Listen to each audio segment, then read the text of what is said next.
नमस्कार. कोरुची इथून ही सर्वात महत्त्वाची बातमी फक्त आपल्या शिवराजी न्यूज या चॅनलवरती. बातम्यांचे लेटेस्ट अपडेट जाणून घेण्यासाठी आजच आमचे चॅनल लाईक करा, शेअर करा, सबस्क्राईब करा आणि पाहूया या बातमीचा सविस्तर वृत्तांत. दिनांक 1 फेब्रुवारी 2026 रोजी महाविकास आघाडीची कॉर्नर सभा मोठ्या उत्साहात. आता वेळ केवळ बदलाचीच नाही तर महाविकास आघाडीची दीपाली कोराणे यांच्यासाठीच गाव तिथे कॉर्नर सभा अशी आशा यावेळी व्यक्त करण्यात आली. महाविकास आघाडीचे उमेदवार दीपाली कोराणे यांनी आपल्या प्रचाराचा झंझावात अधिक वेगवान केला आहे. प्रत्येक उंबरठ्यावर महाविकास आघाडी ही ब्रीदवाक्य घेऊन आयोजित करण्यात आलेल्या या कॉर्नर सभेत त्यांनी आपले मत व्यक्त केले. यावेळी स्वाभिमानी शेतकरी पक्षाची सौरभ शेट्टी त्याचबरोबर पुरंदर पाटील यांनी देखील आपली मते व्यक्त केली. दीपाली कोराणे यांनी केवळ भाषणावर भर न देता परिसरातील गटारे, पथदेवी आणि कचरा व्यवस्थापन यासारख्या प्रश्नावर स्थानिकांकडून मते जाणून घेतली. पाहूया या प्रचारार्थ सौरभ शेट्टी आणि पुरंदर पाटील साहेब यांनी व्यक्त केलेल्या या प्रतिक्रिया. मंडळी आम्हाला सांगतात त्या विश्वासाच्या जोरावर जर सांगितलं तर निश्चितच येणाऱ्या काळामध्ये 9 तारखेला महाविकास आघाडीचे सर्व जिल्हा परिषद सदस्य आणि पंचायत समितीचे सदस्य निवडून येतील अशी शाश्वती या ठिकाणी व्यक्त करायची आहे. या जिल्हा परिषद मतदारसंघामध्ये प्रचारला येत असताना अनेक गोष्टी या ठिकाणी आम्ही ऐकल्या. अनेक ठिकाणी जिल्ह्यांमध्ये ह्या मतदारसंघाची चर्चा होते. परवा दादांचं भाषण ऐकलं, किती कळवळीनं त्यांनी सांगत होते की ह्या मतदारसंघामध्ये त्यांनी इतके कामं केली आणि न्याय मात्र त्यांना शेवटी मिळालाच नाही. आम्ही ज्या चळवळीच्या माध्यमातून काम करतो, गेली 10 वर्ष विद्यार्थी परिषदेच्या माध्यमातून असू देत, त्याच्या आधी गेली 25 वर्ष माझे वडील राजू शेट्टी साहेब ह्या चळवळीमध्ये काम करत असताना त्यांना अतिशय चांगल्या पद्धतीने जवळनं आम्ही बघितलं. त्यांच्या विचाराचा आणि त्यांच्या विचाराचा वारसा घेऊन या ठिकाणी आम्ही फिरत असताना अनेक ठिकाणी आम्हाला विद्यार्थ्यांचे, तरुणांचे, माझ्या माता भगिनींचे, कामगारांचे, शेतकऱ्यांचे प्रश्न त्या ठिकाणी दिसून येतात.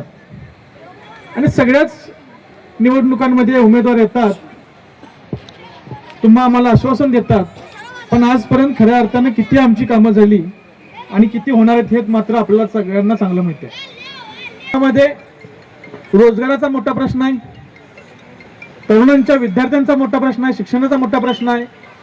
ह्या सगळ्या प्रश्नांना जर वाचा फोडायचा असेल तर तुमच्या माझ्यासारखा तळागाळातला कार्यकर्ता या ठिकाणी निवडून देणं गरजेचं आहे. आणि म्हणूनच महाविकास आघाडीच्या माध्यमातून आनंदा शेट्टी चिन्ह मशाल आणि तोराणे वहिनींचं चिन्ह शेट्टी, ह्या दोघांच्याकडं, त्याच पद्धतीनं अनिता शिंदे मॅडम त्यांच्याकडे बघितलं तर ह्या सर्वसामान्य घरातले लोक आहेत. ह्यांना तुमचे आमचे प्रश्न माहिती आहेत आणि तुमचे आमचे प्रश्न समजून घेऊन सोडणाऱ्यांच्या पाठीशी आपण खऱ्या अर्थानं राहणं गरजेचं आहे. कंपनीमध्ये गेल्यानंतर मला समजलं गेले, पण तरी सुद्धा आमच्या कोल्हापूर जिल्ह्यातल्या तरुणांना जर रोजगार मिळत नसेल, त्यांना रोजगारासाठी जर पुणे महिलांच्या सुरक्षेसाठी आपल्याला काम करायचं आहे. कामगारांचे अनेक प्रश्न या ठिकाणी इचलकरंजी भागामध्ये, तारदाळ भागामध्ये, या सगळ्या भागामध्ये कामगारांचे अनेक प्रश्न आहेत, सर्वसामान्यांचे अनेक प्रश्न आहेत. ह्या सर्वसामान्यांच्या प्रश्नासाठी आपल्याला काम करायचं आहे. आणि म्हणूनच मगाशी मी बोलल्याप्रमाणे ह्या भागाचा, ह्या मतदारसंघाचं नाव रूपाला आलं ते परवाच्या काही गोष्टीमुळं. त्या गोष्टीवर बोलणं मला खूप महत्वाचं वाटतंय. कोणीतरी या ठिकाणी येणार आणि आपल्या भागामध्ये आल्यानंतर आपल्यावर जर आरेरावीची भाषा करत असेल तर खऱ्या अर्थाने ही निवडणूक सर्वसामान्यांनी आता हातात घेणं गरजेचं आहे. येणारा आपल्या विद्यार्थ्यांच्या बद्दल, आपल्या तरुणांच्या बद्दल, त्यांच्या रोजगाराबद्दल, त्यांच्या आरोग्याबद्दल, त्याच्या कामाबद्दल जो कोणी खऱ्या अर्थानं आपल्यासाठी काम करेल त्याच्याच पाठीशी आपल्याला इथून पुढे राहायचं आहे. आणि ती मंडळी म्हणजे ह्या मंचावर उपस्थित असणारे आपली सगळी मंडळी आहेत. अनेक जण येतील, अनेक जण म्हणतील की आम्ही हे काम करणार आहे, आम्हाला ह्या कामं करायचे, ही आम्हाला संधी द्या, आम्हाला ह्या पद्धतीनं काम करायचं म्हणून आश्वासन अनेक जण देतील. पण गेल्या 25 वर्षाचा जर इतिहास बघितला तर सगळ्या संस्था असू देत, सगळी पदं असू देत, सगळे महत्त्वाची पदं ह्या घरामध्ये असून सुद्धा आजपर्यंत ह्या भागाचा विकास झाला नाही. आजपर्यंत या भागातील तरुणांचा विकास झाला नाही, कामगारांचा विकास झाला नाही, कामगारांचे प्रश्न सुटले नाहीत. मग एवढं सगळं असून सुद्धा आणि पुन्हा ह्याच व्यक्तींवर कसा विश्वास ठेवायचा असा एक प्रश्न माझ्यासारख्या तरुण मंडळींमध्ये पडतोय. एखादी लाट तयार होते, एखादी प्रश्नांची लाट तयार होते म्हणून त्यांच्या पाठीमागे जाण्यापेक्षा सर्वसामान्यांच्यातले आपले चांगले मोजके प्रतिनिधी बघून त्यांच्या पाठीशी खऱ्या अर्थानं आपल्याला राहावं लागेल, एवढंच मला या ठिकाणी माता भगिनींना सांगायचं आहे. करत होते आम्ही बारका होतो त्या ठिकाणी टायऱ्या पळवत, त्या ठिकाणी माणूस कुणी नव्हता पण टायऱ्या त्या मैदानात आम्ही फिरवत होतो, कुणी ऐकायला नसताना 1 तास त्या ठिकाणी भाषण करण्याची त्या ठिकाणी पाठीचा कणा त्यांचा ताट होता आणि त्यांनी यांना धूळ चारलेली या ठिकाणी इतिहास आहे, लक्षात ठेवा. इतिहास तुम्ही विसरू नका. माणसं आपल्या पाठीमागा नाहीत असं समजू नका. माणसं त्या ठिकाणी ही वादळापूर्वची शांतता आहे. माणसं आपलं काम करायला लागलेले आहेत. माणसं समोर येणार नाहीत आणि ती यावं अशी अपेक्षा सुद्धा आपण काय बाळगायचं कारण नाही. आपलं काम मोहीम पत्ते होणं महत्वाचं आहे. 7 तारखेला मोहीम 100% पत्ते होणार आहे. 9 तारखेला तुम्हाला ते कळेल.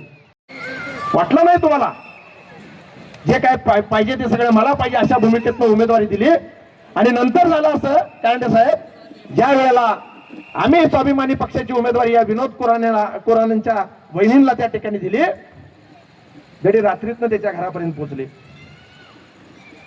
त्याला आता बोलत नाही परंतु त्याला धमक्या दिल्या,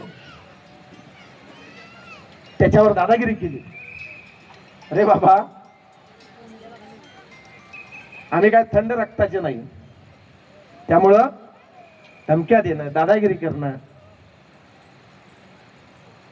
हे या भारतीय लोकशाहीला आणि किंबहुना 3-3, 4-4 वेळेला तुम्ही या मतदारसंघाचं प्रतिनिधित्व केलाय, तुम्हाला शोभेचं नाही. लक्षात घ्या, या मतदारसंघाची उद्या जर बदनामी झाली तर गेल्या 40 वर्षाचा हा मतदारसंघ कुणाचा त्या ठिकाणी होता याचं सुद्धा कारण मिळवून या महाराष्ट्र त्या ठिकाणी केल्याशिवाय राहणार नाही. लक्षात ठेवा. त्यामुळं कोराणे साहेब, तुम्हाला जेवढी भीती नाही तेवढी त्यांना भीती आहे. लक्षात घ्या, उद्याच्या काळामध्ये कोरोची मतदारसंघात अशी काही घटना घडली तर त्याचा सगळा ब्लेम तुमच्या 40 वर्षाच्या कारकिर्दीवर त्या ठिकाणी गालबोट लागणार आहे. जरा शुद्धीवर या, जरा तो राजकर्त्यानो तुमचं मस्तक त्या ठिकाणी शुद्धीवर आणा.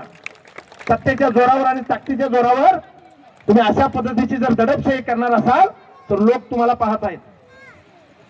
त्यामुळं माझी विनंती आहे, त्या गड्याने काय माझा बाण दाबलेला नाही, काय माझं रान चोरायला आली नव्हती, काय रान पेरायला आली नव्हती. लक्षात घ्या, ही वैचारिक लढाई आहे. निवडणुकीमध्ये विचारांची लढाई असते. तुमचा जो कारभार आहे तो कारभार जर पटला असेल तर तुम्हाला मतदान होईल आणि तुमचा जर कारभार इथल्या लोकांना जर पटला नसेल तर तुमच्या विरोधात या ठिकाणी मतदान होईल. जे व्हायचंय ते मैदानात होईल. 7 तारखेला त्या ठिकाणी मतदान होईल. 9 तारखेला त्याचा निकाल लागेल. तो निकाल त्या ठिकाणी सर्वमान्य असेल, तो मान्य करायला शिका. तुम्ही जर या तुमच्या निवडणुकीच्या नादात कुणाचं जर मुर्दा पाडायचं जर तुमचं स्वप्न असेल, कुणाच्या तर मुर्द्यावर त्या ठिकाणी पाय ठेवून जर तुम्हाला त्या सिंहासनापर्यंत पोहोचायचं असेल तर अशा पद्धतीची भावना तुम्हाला उद्याच्या काळात खड्ड्यात घातल्याशिवाय राहणार नाही, लक्षात घ्या.